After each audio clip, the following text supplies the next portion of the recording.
शुक्ल यजुर्वेद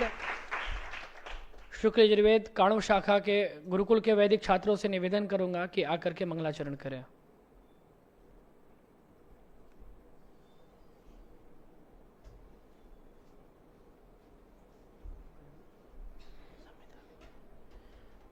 ओम श्री गुरुभ्यो नमः। हरि ओम।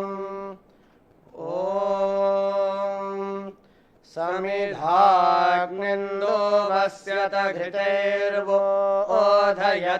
तिथिम् आस्मिन् हव्याजुहोतना सुसमिद्धाय शोचिषे घृतं तीव्रं जुहोतना अग्नये जातवेदसे तन्त्वा समिद्भिरङ्गिरो घृतेन वर्धयामसि बृहच्छोचाय विष्ठ्या उपत्वाग्ने हविष्मातिर्घृताचीर्यन्तु हर्यता जुषस्व समिधो मम भूर्भुवः स्वर्ग्योरिव भूम्ना भूमिरिव वरिम्णा तस्यास्ते पृथिवी देवयजनी पृष्ठेऽग्निमन्नादमन्नाद्यायादधे आयङ्गोः पृष्णीरक्रमेदसादन्मातरम्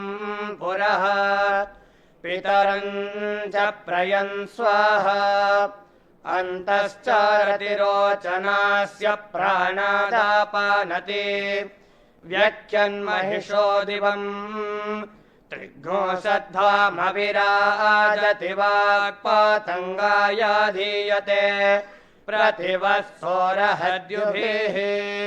ओम।